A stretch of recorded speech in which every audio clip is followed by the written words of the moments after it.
Ladies and gentlemen, this is the main event. Are you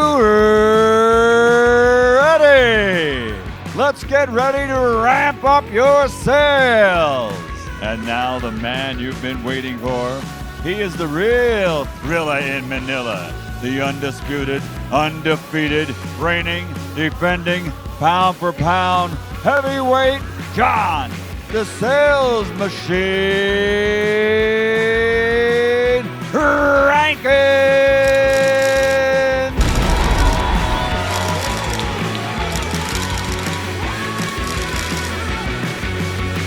Ladies and gentlemen, today's guest has been in the field of sales recruiting since 1997 and founded Treeline in 2001. His exclusive focus on helping companies build world-class elite sales teams has helped to change the lives of over 3,300 sales professionals. He has built a deep knowledge of what it takes to build and grow a top-producing business.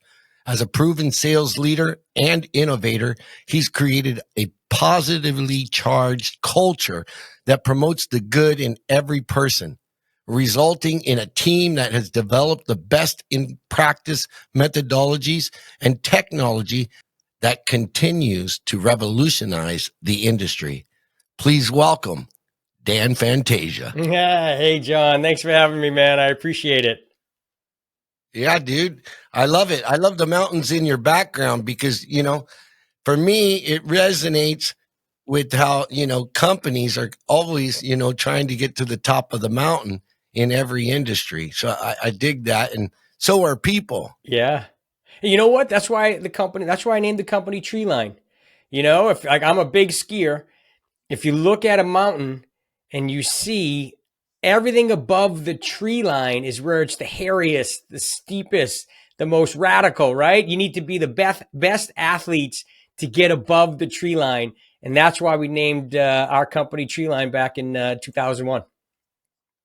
I dig it. I love it. I named my company, one of them, Optimo, which in Spanish means the very best or the pinnacle or how to optimize everything that you do. And that's what I wanted for my company because we literally empower ordinary people with products and services to live an extraordinary life by providing the products, the services, and the training. You're a recruiter, and I do things with companies like the Big Five Challenge. So the sales machine, we literally have rewards, recognition, competition, compensation built in to do challenges for companies. It depends on what they want to manage, track, and measure. I'm going to share with you what we do, but I want to know your feedback because the audience here, everybody needs more salespeople.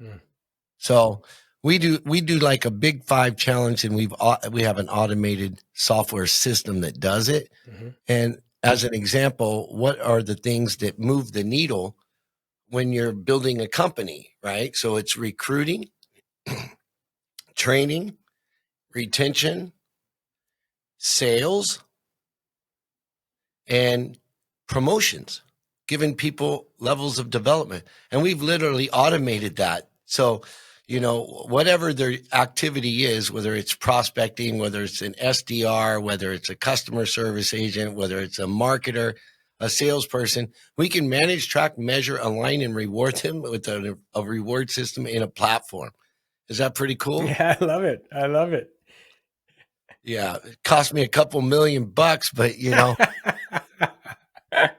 along the way, I've always loved what I do, and I love that it's going to help my people. So we built a solution for ourselves, Optimo, but then we decided a lot of other companies wanted to use it. They wanted advisory. So I created the sales machine for that. Cool. So tell me about how you recruit, train, and retain and have built Treeline to empower these companies all over the world and the salespeople. Yeah. I mean, if it's about Treeline, it's funny. You had mentioned that you built some software. We did the same. We built software to help and we obviously give it to them for free as part of our service, but it's to help them with full transparency understand the key characteristics of each one of our sales representatives and how they fit with their selling environment. And so that's really helped give companies more insight into who the candidates they are that they're hiring. But when we hire, we've hired a lot of people. We've been in business for 23 years. And it's been for 23 years, we've been focused exclusively on the recruitment of sales professionals. So the people that we need to hire need to be good salespeople. They need to be able to create excitement. They need to get top producers that are 120% of goal interested in new opportunities. And that's where many companies fall down. Recruiting salespeople is much more challenging than recruiting, for other roles in an organization like IT or office management or what have you. And it's because when you're talking to top producers, they're confident, they speak with conviction, they're doing well. Why would they leave? And our job is to give them options so they can consider, additional opportunities that may advance their career both professionally as well as financially. So finding the right people for our organization can be challenging because you need to have the confidence, the drive, the passion to succeed in a really competitive space, but also to be able to have credibility when talking to top producers in the sales industry. The best people out there are not looking for a job. They already have one. Yeah. What's crazy is, the world is so empowered today. So empowered. There's so many false prophets out there.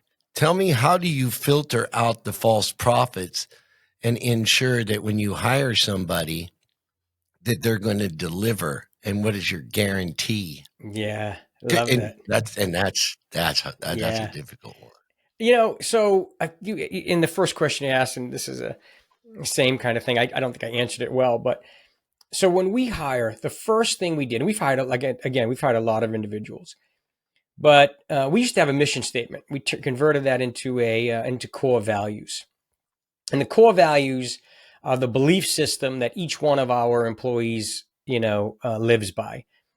And at the beginning, when we started building our core values, by the way, John, it seemed kind of corny. And it was hard to accomplish. And it seems like such a simple thing, but it took us months. It took us 6 months to figure out what they really were. And then once we understood what they were, we started interviewing around core values, because what we realized is that individuals that share our same core values tend to do very well in our industry or very well in our corporation. And then not only does it help us hire the right individuals, but it helps us retain them. And the reason why it helps us retain them is because in sales, as you know, there can be highs and lows, but we want consistency. And so the reason why core values really helps us is because if one of our recruiters or consultants is going through some highs and lows, what we need to identify is, do they have the personality characteristics? Do they share the core values that our company does to make it through this? Or are they off track and not a good fit for our company? So when we do our talent assessments on a quarterly basis, what we're looking at is productivity and how they align with our core values. So one of our core values, for example, is grit. One is empowerment. One's do what's right. One's compete to win. And if we have an individual that is not producing, now we're looking to understand, why aren't they producing? If they're high on the core value list, so they have grit, they compete to win, they're doing more, interviews than anyone else in the company, and then we know that they're here for the long term, and now we have to figure out how to coach them up. If their productivity, so if they have those core values, we know we can bring their productivity up. If their productivity is low and their core values are low, they don't have the grit, so every time something doesn't go their way, they get frustrated. They're not empowering themselves to take charge and go after it and get the job done, or they don't have the willingness to compete to win. Then we already know we're in misalignment or out of alignment, and they don't share the same core values as the rest of the company. So you know what? They just can't keep up. And so we know right off the bat that this individual is not a good fit for our organization, and we made a mistake. And by this, when I say we, I mean the person that took the job and us as an organization. It's just not the right fit. It's not a bad thing. It's not the right fit. So that's what's really helped us identify and figure out who A players are and who the B and C players are. If they're a B player, we're tracking them on this chart and we're coaching them up, because what we ultimately want is every single person in our organization to be an A player. And for those that aren't, they either go up to become A players or they drop down and they move on from the company. Everything needs to be moving forward, onward, and upward. No, this is a Buzz Lightyear quote. Forward, onward, and upward. I have a 6-year-old boy, and Yeah. and I love Buzz Lightyear and Toy Story. Keeping it real good. But what I was going to say, this gives me two things that I want to point out and say. One is I love it. I love it what you're saying. I love it what you're doing, Dan. And my core values are I love it for Optimo. So integrity, leadership, opportunity, value, excellence, innovation, and teamwork. It drives us. I love it. So do they. But at the same time, we've made mistakes. We've had false prophets come in, take advantage of that opportunity within the organization. And obviously you got to move on, forward, onward, and upward, but everybody needs to be moving. The organization needs to be moving. It needs to be flowing. It's like water. Stops moving, starts dying, right? And for me, there's two types of companies out there, the quick and the dead. Mm-hmm. And when you talk about culture, like I love it and our core values, for me, those are non-negotiable. They don't change. They are who we are. I work with companies all over the world. The Sales Machine is a software that is a total system for driving revenue and sales and automating it. Where I find that companies have the biggest challenge, if it's not sales, if it's not marketing, because people need leads, they need sales, it's accountability. The money goes out the back door, customers aren't taken care of, and then you lose what you strive to accomplish. So how do you handle accountability within the organization to weed out people? One of the things we do is we have a crystal clear understanding, right? A job scorecard, the responsibilities of every role. And inside each one of those roles are the key performance indicators that will make you successful, right? And then what we do is we use, we track basically all those key performance indicators. And so ours include, like new leads, which is reaching out to a new candidate, interviews, right? Interviews with the individuals, submissions. That means from new lead to candidate to submissions, we want to track those conversion rates. And then those submissions turn into interviews and then, of course, offers, right? And so what we focus on is we focus on the activity metrics. And every single person is in in a graph, of course, or in a dashboard. And we can see where their activity is, what they're focused on, and what's happening. Now, if their activity's high, but they have a low close ratio, then we know they need training, right?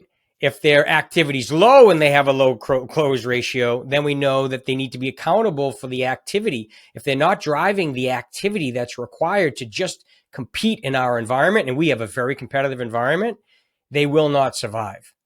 And so for us, it's all about transparency. There's no place to hide at Treeline. If you can't keep up with your activity metrics, which are seen on a weekly basis, you're just not going to make it. And for those that don't like that type of environment, they just don't make it. I love that. You said, and you nailed it. You nailed it. I've ran a company for 30 years, right? And my experience, the bigger we get, literally not huge, but we've had, like, my salespeople, for the most part, previously, over 3,000 people, they're independent contractors. They're full-time, but they're independent contractors. Now it's shifted, like, because we have some salary based and whatever, and commission, not whatever. It's salary plus commission, right? You get rewarded for what you accomplish. Now, The bigger that I've grown along the way, though, this has happened to me several times. People are hiding, right? And then you start going into, well, what did you get done today? Or, you ask their supervisor or their team leader, like, what's this dude doing? How come he's never standing out? Like, what's going on? A lot of people like to hide within the organization, right? So when you say you've automated that process, fantastic. I use something called MMA, right? It's just like mixed martial arts, but I call it manage, measure, and adjust. And everybody has to stand and deliver every week. And I find that allows, when people stand and deliver in front of peers and they're not performing, they will exit themselves. If it's one-on-one with the manager, they will bullshit all day long, right? They'll have stories of all these different reasons why they're not accomplishing their goals. But if it's in front of their peers, then they opt out. And I love that. Do you have anything that you do like that? Yeah. So, like I said, we have a very competitive environment, it's a very healthy, competitively driven environment. But like I mentioned earlier, one of our core values is compete to win. And so we have become much better, I would say, over the 23 years we've been in business. I'd say the first 10, we were a little bit more naive. So I know exactly what you're talking about because we went through it. And sometimes they would have a person have a high month and a low month, and a high month and low month. What was, then 2 donuts, or we wonder what's going on. They seem like they get it. Looks like they're doing the right activity. But when we incorporated core values, we'd say, all right, so one of the core values is compete to win. Well, in that month, if we're looking at them and we realize that their activity is a little bit less than everyone else's, so we want to hold them accountable to that activity. And we're saying to them, well, listen, if you leave these core values, you want to compete to win, why haven't you had the most interviews in a week for 4 weeks? Like, what's holding you back? Oh, it's not important, or whatever it is, you find out, you dive in and you realize their core values are low. So then what you say is, okay, I want to see your core value. Let's raise your core values. It's going to sound crazy, John, right? It took us a long time to figure this out. So let's get your core values high. I'm telling you that your core value is low and compete to win. I want to see you compete to win. Next week, compete to win. Tell me what you're going to do to compete to win. Compete with yourself, compete with the team. And if the end of that week, they still haven't done anything to compete to win, they're not living the core value, then you're starting to, like you said, you're starting to identify who's hiding, right? Who's like the average producer that doesn't have the core values, they're deadly. You got to find them right away because they hide really easily. It seems like, all right, I think they're getting it, but I'm not sure if they're getting it. And most managers only focus on productivity and production. And that's what the kiss of death was for us. Because you could hide behind it. You could do a little bit and then do nothing and do a little bit more and do nothing. And you seem like you're okay, but you're trying to figure out, why is this person not crushing it? Then you look at the core values and you're like, I'll tell you why. Because you know what? They're not competing to win, right? They don't have the grit. Something went wrong in a deal and all they did was complain. And we'd address that with them. Why would you complain? Let's get back on the horse. Let's go. And if they still struggle to have those core values, that is how we weed them out, John. It seems so crazy. They can hide by productivity, but if they can't live the core values, then we know they're not built for our company. And I've gone through many of reps where we've kept them way too long because we thought they could do it, but they were just hiding, pretending, and they were just drifting along. When we got core values involved, we were like, listen, you're not living core values, and this is why you're not doing it. Can you live these core values? It's pretty basic, pretty simple. That's why you joined the company. And when you find out they can't do it, you're like, wrong person. This is not a good fit. They figure that out too, by the way. Yeah, and it's been my experience that without a system of accountability with the peer group, it's been my experience that they become victims. Yes. And they want to blame you, Yes. Dan. They want to blame Treeline, Dan. They want to blame the product, Dan. They want to blame the supervisors, Dan. It's not on them. It's on everybody else. So, and I'm just going to share, but I want your feedback too. When I incorporated the core values and started managing, tracking, and measuring with the MMA meeting every week, this is where I discovered we can eliminate blame and toxic culture and toxic people, because then they just decide to leave, because I call them out, right? Like, what is this? Why is this not moving? Why is this not done? Why are you not hitting your targets? I don't understand. Because when we do the MMA meeting, we manage, measure, and adjust, align, and support. Yeah. So every week I'm asking what support is needed for you to accomplish what you need to do. Yeah. Right? And every week, it's not me. I'm just pointing out that it's not moving. Why is your map, your management accountability plan not moving? Why is it not moving? Right? And all of the other people are in the room. Right. So for me, it's just a system of accountability. For us to be excellent, we have to have accountability. Would you agree with that, Dan? Yeah. Yeah, but you know what I like about your system?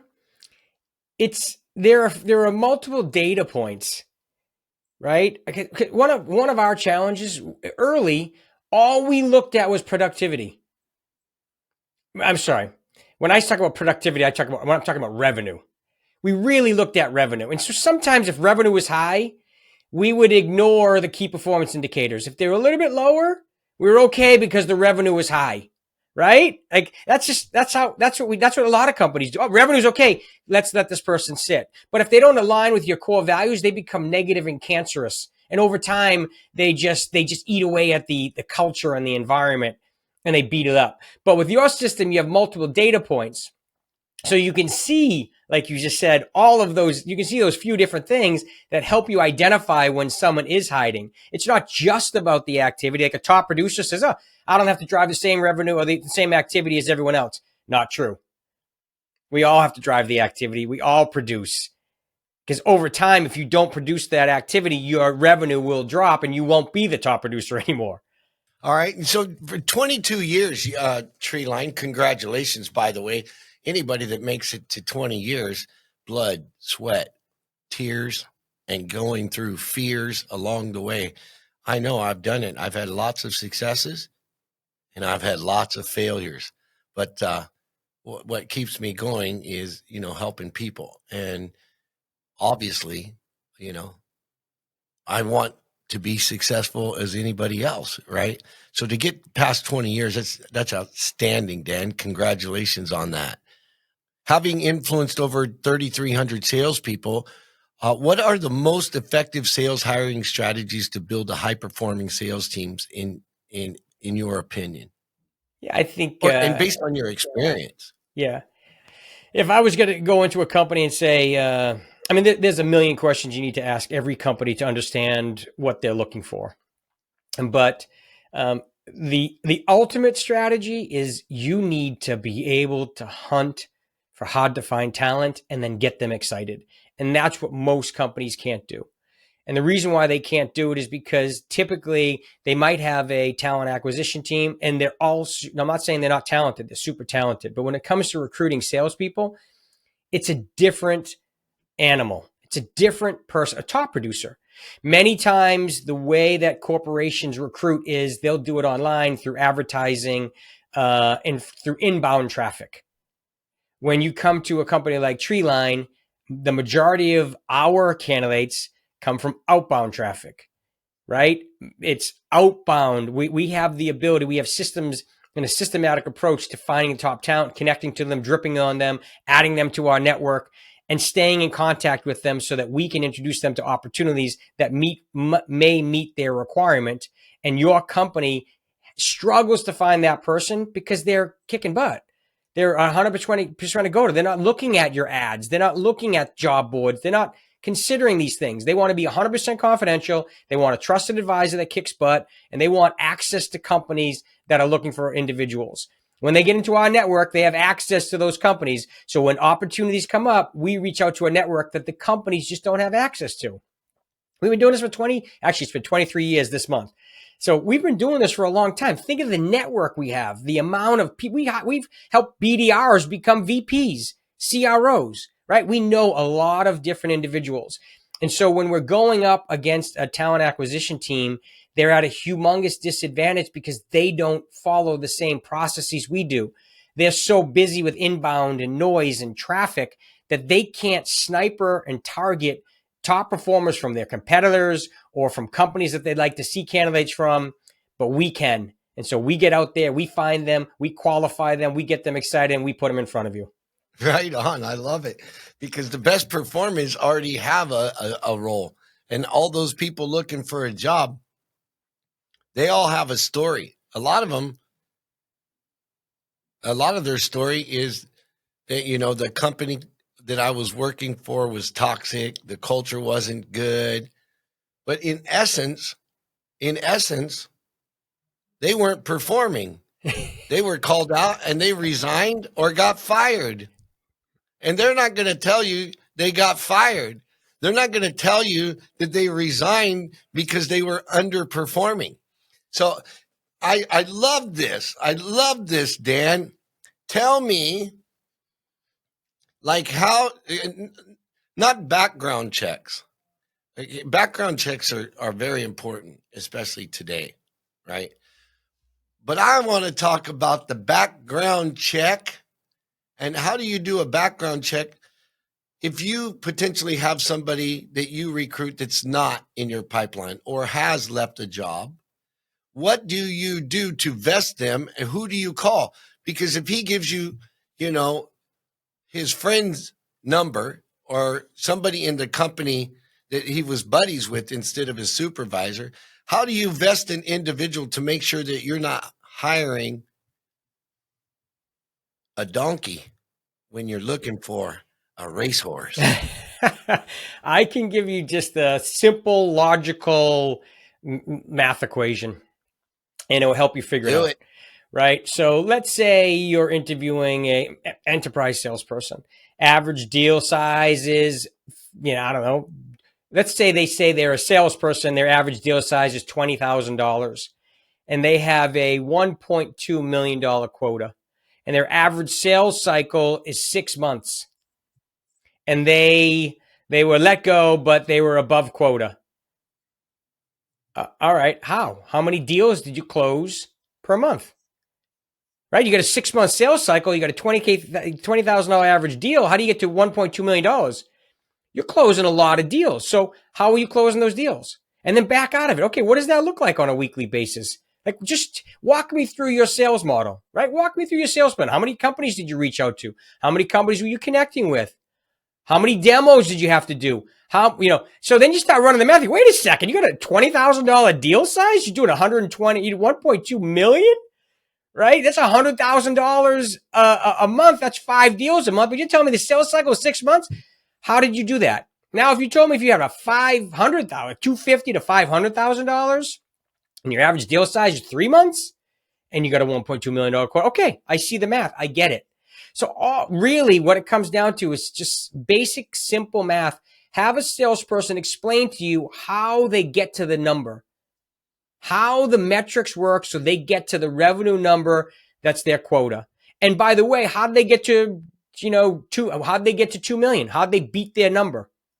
Oh, you had one humongous deal and that was passed to you by the CEO, and that deal, that deal was lost. Whatever it is, you just do the simple math and don't even do the math. Let them do the math and explain how the math works to you, because they should know it. Like, right, John, you know that when you're in sales, you know exactly what you need to do. If you're a top producer, you know exactly what you need to do, how to do it to get the deals done. 100%. And then how do you vest them as far as recommendation or validation, like of their previous payroll, of their previous income, and get a recommendation? Yeah. You know what's weird?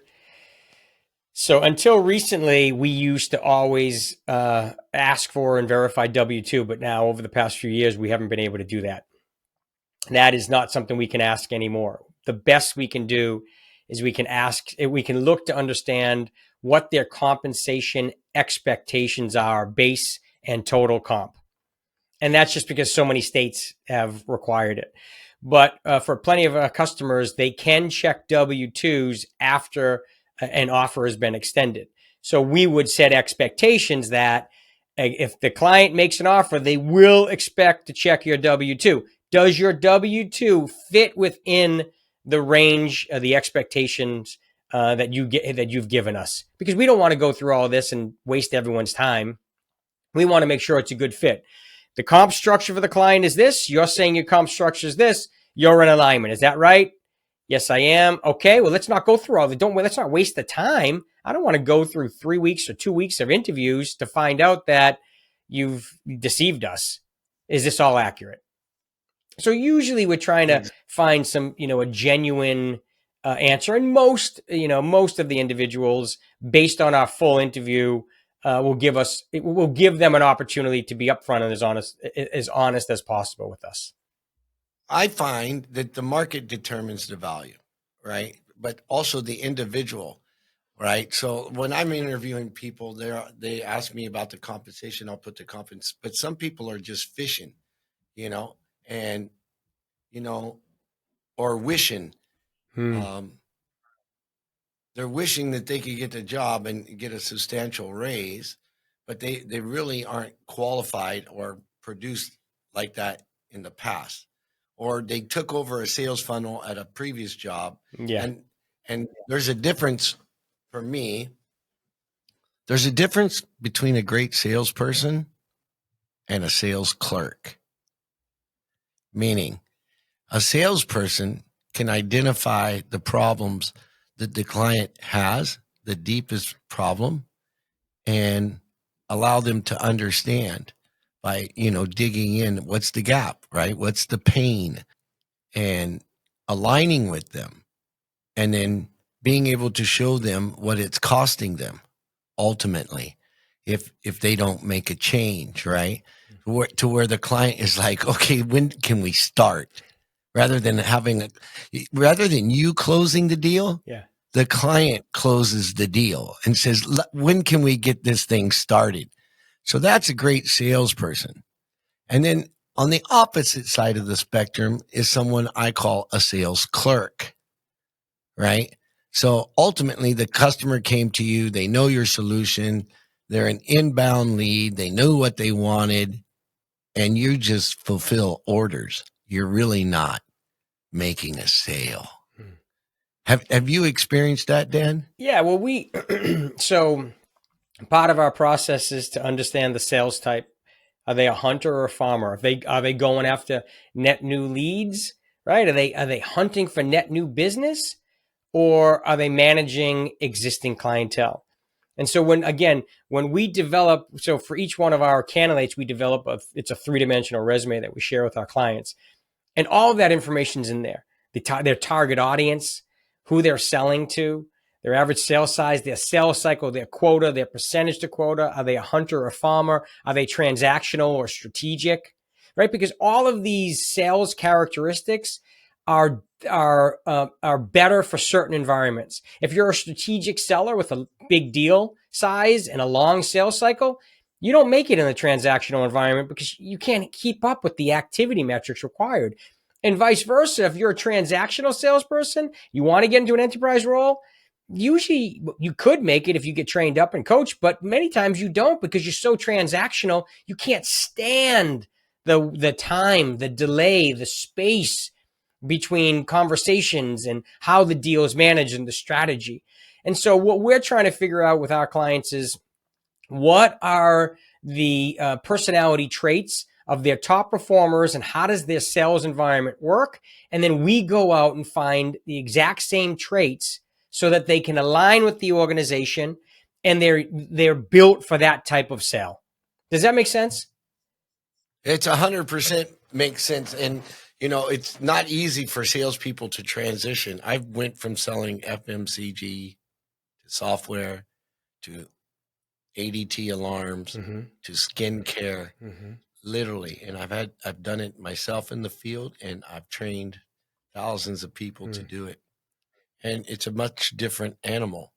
Transformational sales or strategic sales are a lot different than FMCGs and just doing transactional. Mm-hmm. Have you ever had the experience of working with a startup company who created product or service or a SaaS, software as a service? Have you ever worked with them and recruited salespeople for them when they don't have the model of the right guy? All the time. It's one of our hardest markets. We're busy with private equity and VC and high growth companies that are small. But for entrepreneurial organizations, for example, we found, when they have a founder led sales organization, they don't have a systematic approach to selling. What they look for typically is they say, help me find a top sales producer, bring him in, sit him down and let him go. They're going to do what I do and they're going to book business, right? That's what happens. And I'm not making fun of founders, not at all, because I also sell, for Treeline, but not as much as I used to, or as much as I like to. But anyway, so what happens is the founder is connected with the network, right? They're the founder. Leads come to them. Their network brings in deals. So what happens is for these smaller entrepreneurial organizations, the founder says, okay, I'm too busy working in the company. I need to start working on the company. But I can't work on the company because I'm the number one salesperson. I'm bringing in all the sales. I need to hire a salesperson.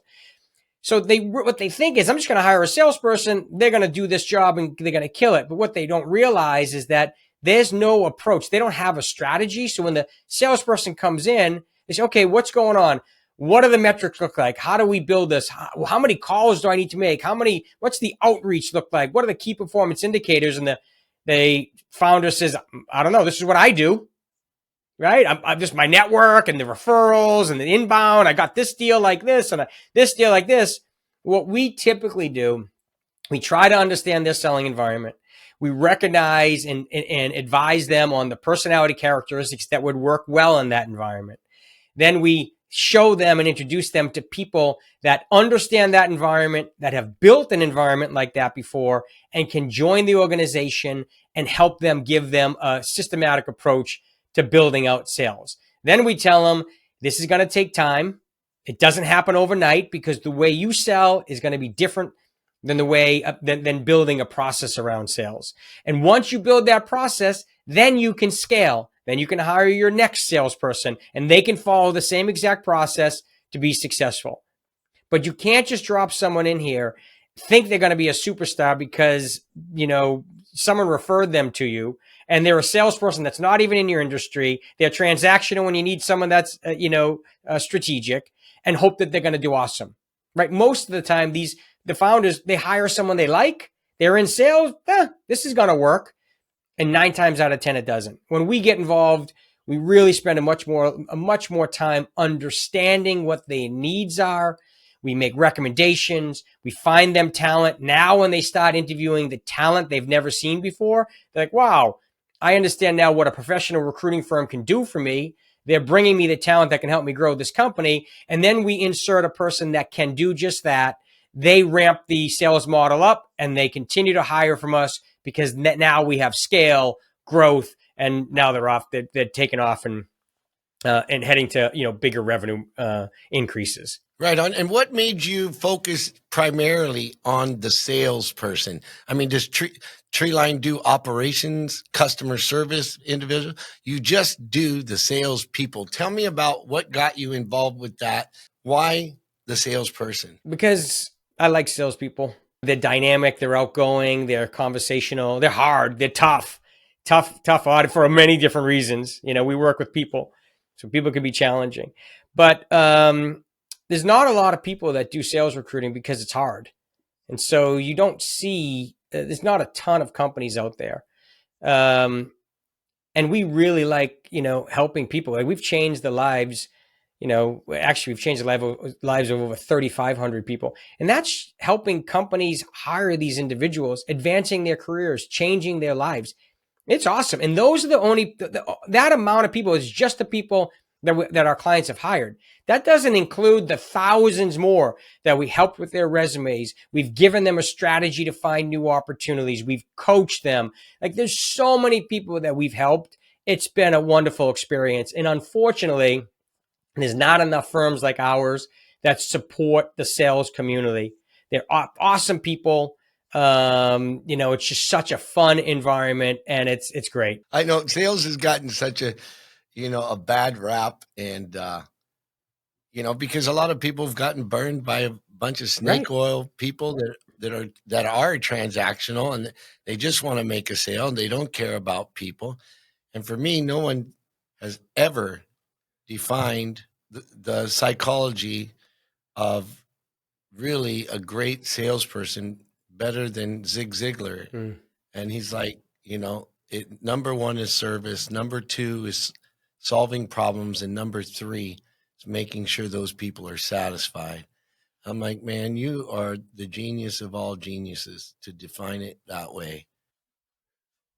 I don't care what methodology you use, but salespeople, the greatest ones, are the ones that have the biggest hearts, that they care about helping other people.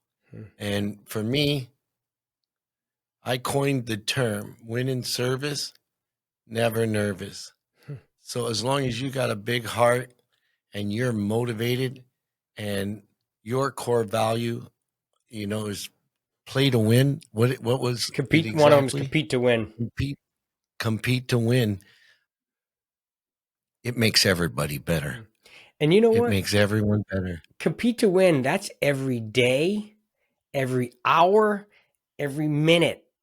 It's not just an idea like, oh, compete. I'm going to compete to win. I'm that kind of person. No, it's every day, every minute, right? You wake up, we're going to compete. I'm going to find the top salesperson for my client today. I'm going to find the number one rep for my client today, and I'm going to get them.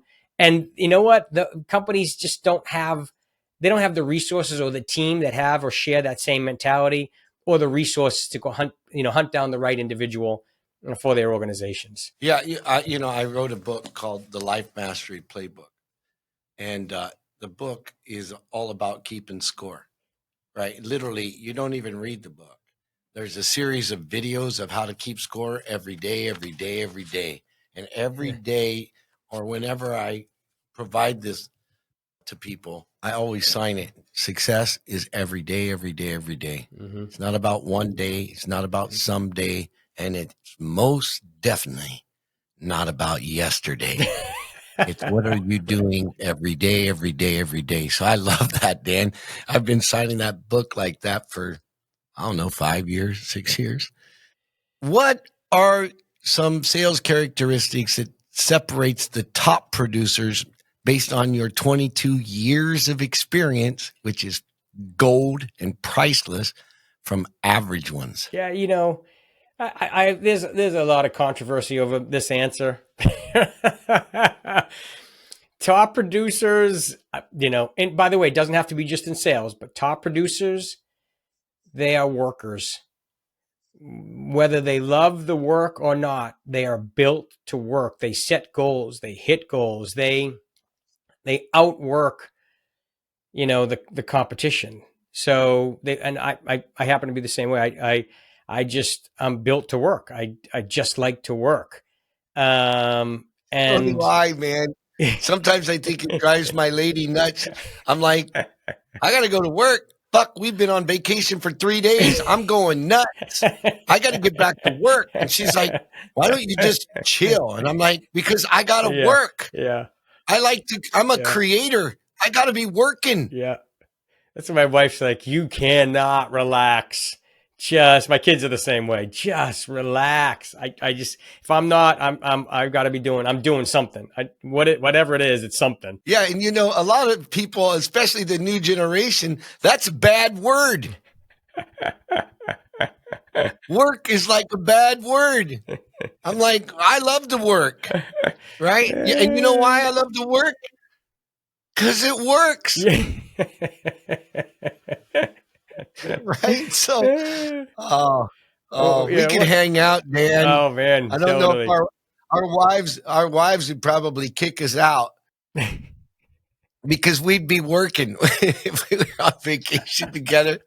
They're fucking working again. Look at them. They're working. Yeah, Yeah, well, yeah, I love the work. Do the work. You want to be right. good at something. So, one of my favorite quotes is there's no traffic jam on the extra mile. There's never a traffic jam on the extra mile. Right. And those are the people that outperform Mm-hmm. because they outwork everyone else. The greatest athlete of all time to me is Michael Jordan.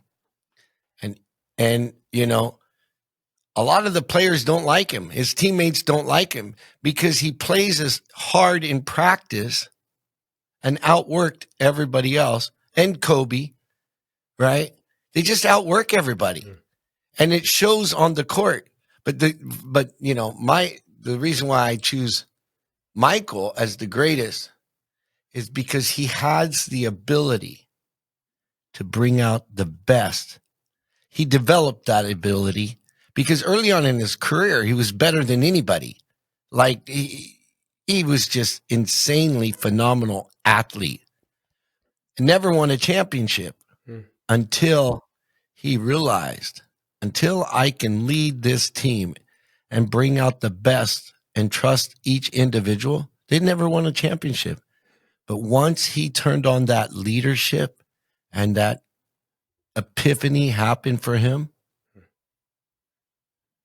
they killed it. And they didn't have all the best other players.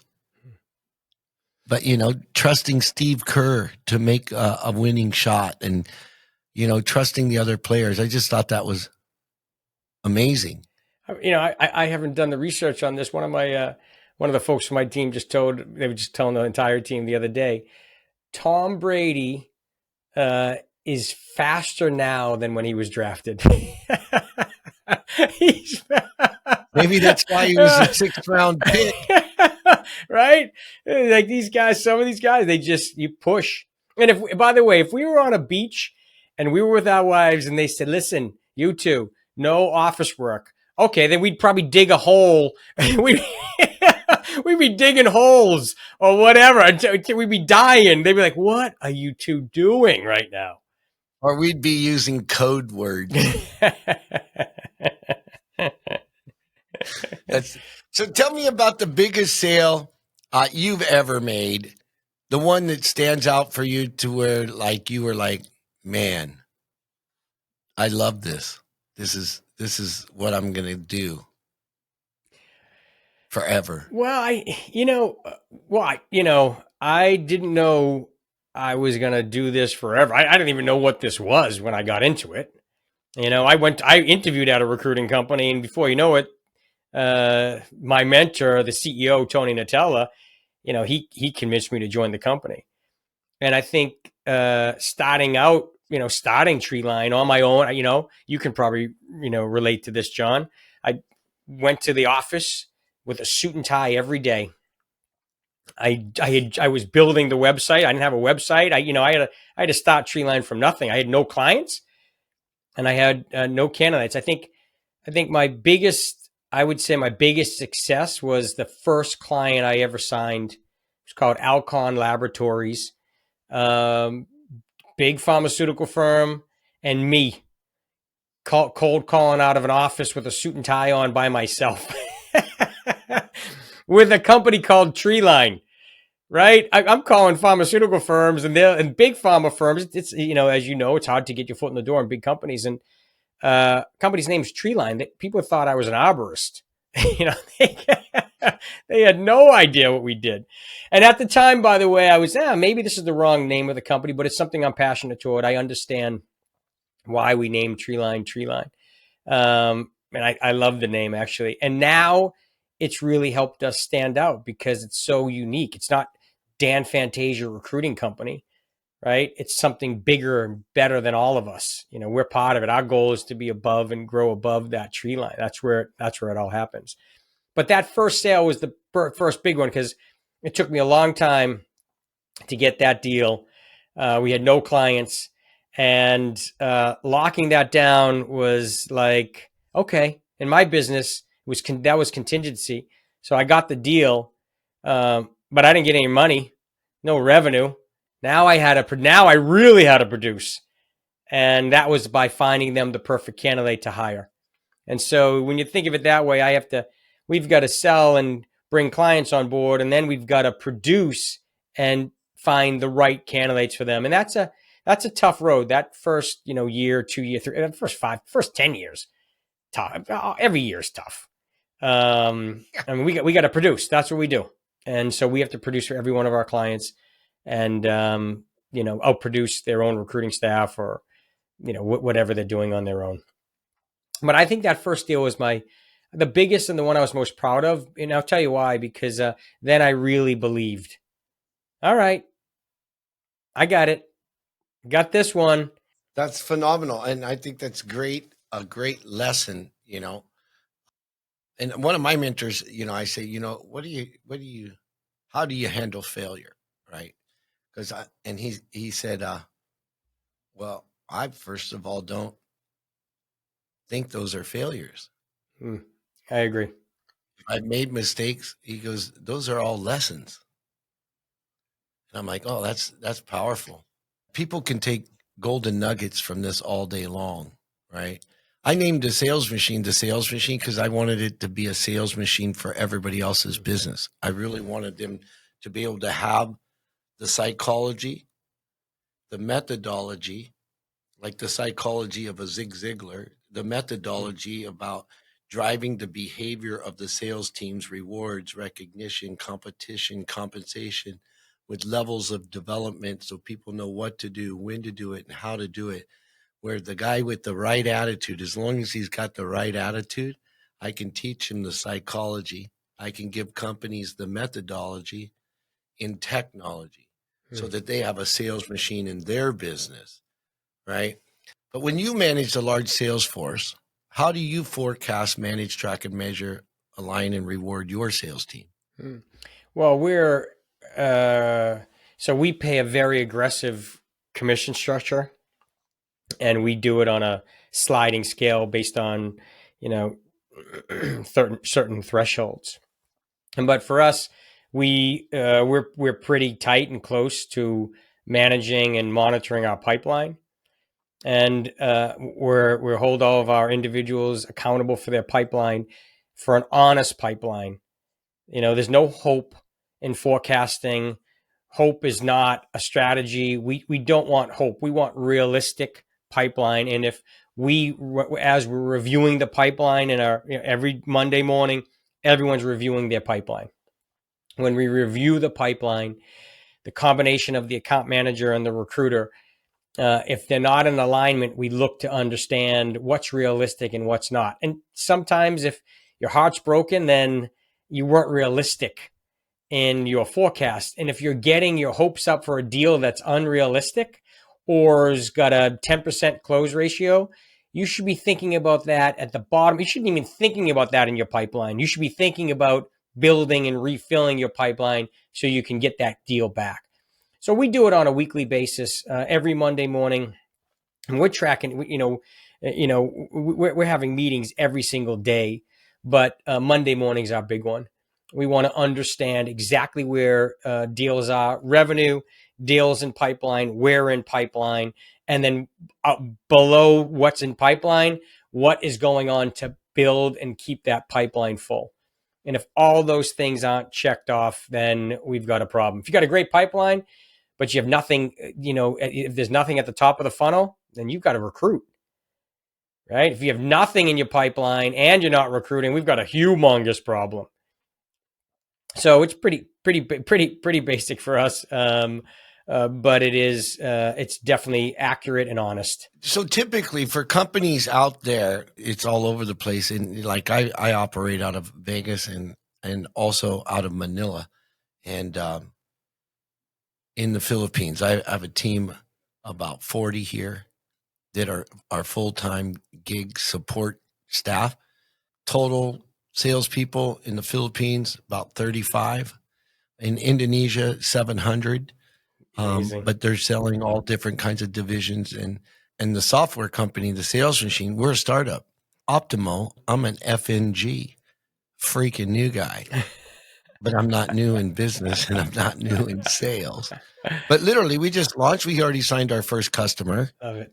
in January. It took me 5 years to build and a couple $1 million because I wanted to automate that pipeline. I wanted to automate rewards, recognition, competition, compensation. I wanted automation so I can allow other companies to do it. Because like you're recruiting for salespeople for companies, what I find is the companies have no idea how to manage, track, measure, and scale a multi-million-dollar sales force because they've never done it.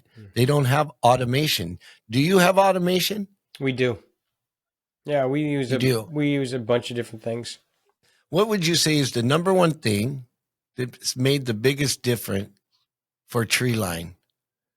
In regards to like growth or hiring or success, like for us to growth, I think the number one thing for us is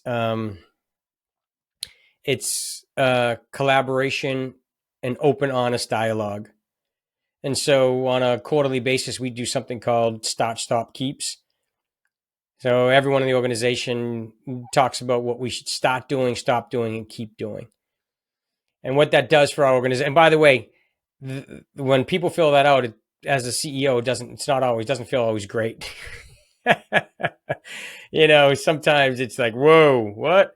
But what it helps you figure out is what's important to the team might be different than what's important to you.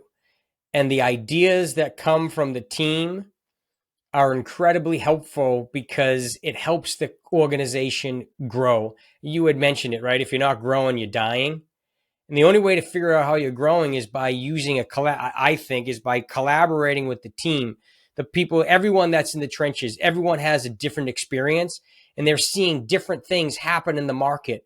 And so what we want to do is collaborate. We want to figure out what we need to stop doing, stop doing, and keep doing. What's holding us back? Let's stop doing that.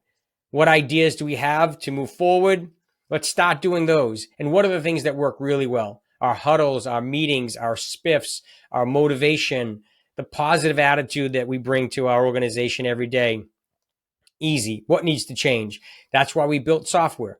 That's why we're working on new analytics for our recruiting team so they can understand where their time needs to be spent. Right? We use a ATS system called Bullhorn. We use another product called Align. So we use technology to track for certain all of these different things. But it is important for us as an organization to make sure that we're all communicating at every level, from the top down, the bottom up. Everyone's on the same page. No one feels like they're missing out. We all work on this together and we row all in the same direction. I just had a game changer night. We call it, for the sales machine, I call it game changer night. We buy everybody t-shirts, mugs, mouse pads, like we give them gifts, but it's all open forum. What should we stop? What should we start? What should we streamline? It's so funny that I'm doing a lot of similar stuff to you. And I've created these frameworks of structure, systems, and strategy to run the organization, because if you want to win it, you can't wing it. You cannot wing it. Accountability breaks down. Yeah.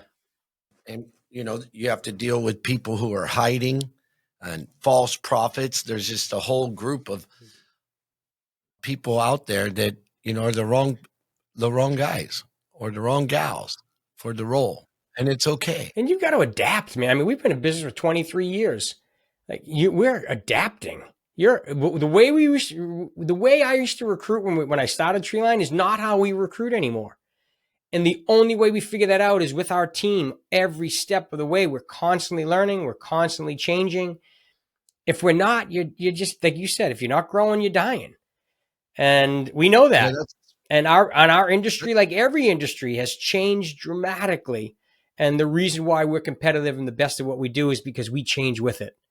That's why I put innovation in our core values. Yeah. Before, our core values used to be, and you say it took you a couple months. I almost said the F word. And whenever I say the F word, I have to give my son money. Yeah. So I caught myself. I'm catching myself more now. Yeah, cool.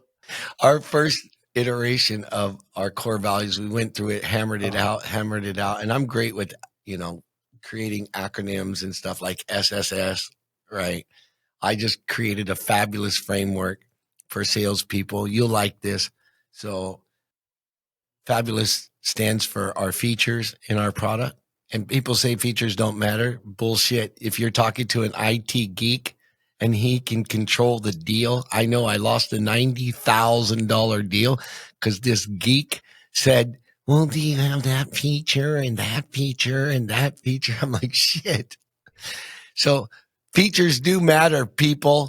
So I created a fabulous framework. What are the features? Because that's what the tech people want. What are the advantages? This is what the middle management wants. They want to know what is the advantages, your product over others, and how it's going to make their life easier. And ultimately, the owner or founder or CEOs, they want to know the benefits. You got to know all three. So that's fabulous, right? Yeah. And I really just started connecting the dots. Man, this software industry, it's a lot of fun. It's exciting. And I love what we can do. I'm learning all over again too. Yeah. And I love it. Yeah.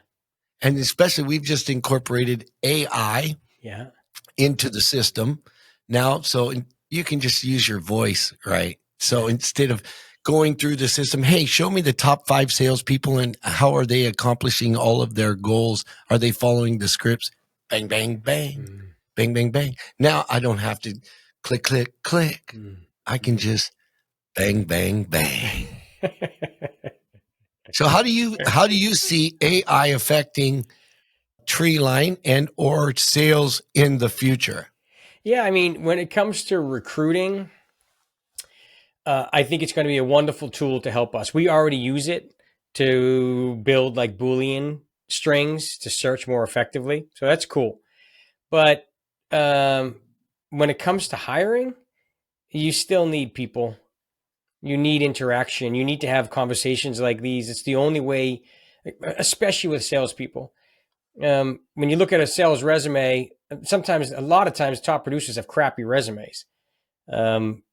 So you have to pick up the phone. You've got to do the heavy lifting to talk to these people, to understand their background, their skill set, and their accomplishments, to be able to promote them or recommend them, or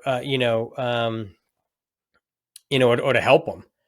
And so AI is super cool for a lot of things, but when it comes to hiring, there's still a personal connection you'll always need.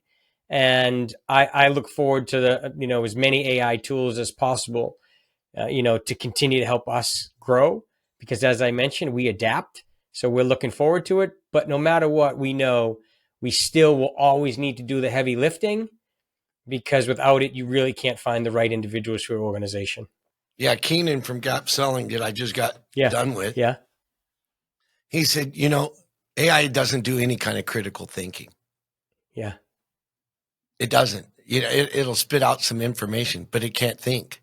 Yeah. Right. It can just produce based on a database and based on a question that you ask. Doesn't do any kind of critical thinking. And for me, AI is great for research, great for evaluating, like even our platform, making life easier, but it's like a co-pilot. And it's a great co-pilot and very inexpensive co-pilot, right? Yeah. You can leverage AI to do a lot of, SDR work, to do a lot of customer service work.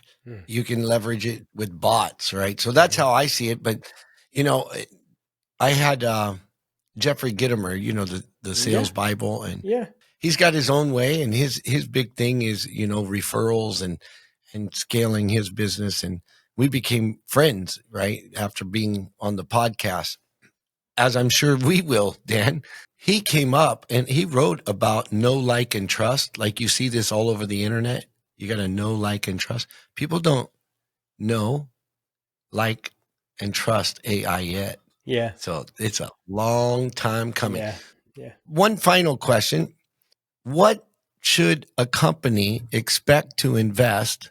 Like if they work with Treeline, what would be the percentage and or what can they expect the investment to be for you to recruit salespeople for them? And I know Good question. It's a spectrum. Yeah, it's fine. Listen, we're so genuine and honest. You can call me anytime. I'll give you the honest truth, and or at least our opinion. But for us, companies charge differently. If you were to use our contingency service, that means there's no charge for the service unless we produce. We don't charge on on target earnings, so we don't charge on base and total comp, and so that makes us pretty unique. We only charge on the base salary. So whatever that base salary is, plus a draw, if you do a draw on top of that, we consider that, part of the salary. We charge 25% of the base salary. If we don't produce any results, you pay us nothing. If our candidates aren't better than the ones you're seeing on your own, no charge.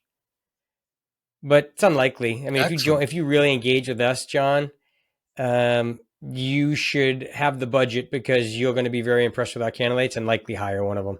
And it's 25%. Is that continuous as long as that individual works for you, or is it the first year? It's just there. Whatever's stated on the offer, it's 25% of that.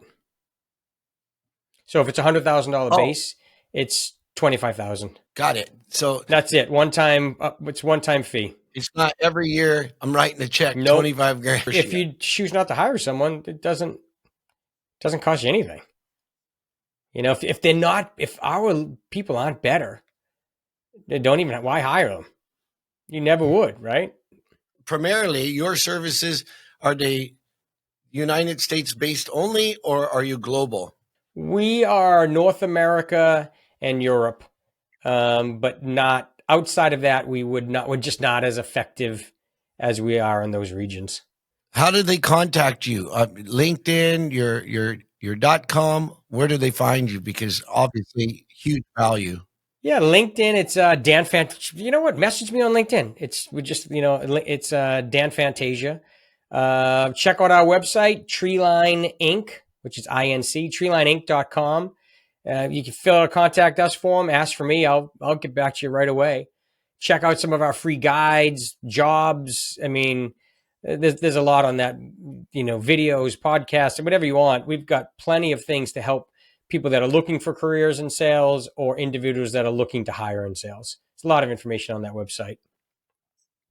Right on, right on. If you guys want to scale your business, Dan Fantasia can fill up your pipeline of excellent salespeople to scale your business. Thanks, Dan, for being on. Appreciate this big time. Thanks, man. John, I appreciate your time tonight. That's a wrap, folks. Thanks for joining me today. And if you got value from this episode, do me a favor, like, subscribe, and refer a friend. And if you want even more value, go to thesalesmachine.com, click on resources, and there's tons of resources there to increase profits and drive performance in your business. Right on, come on.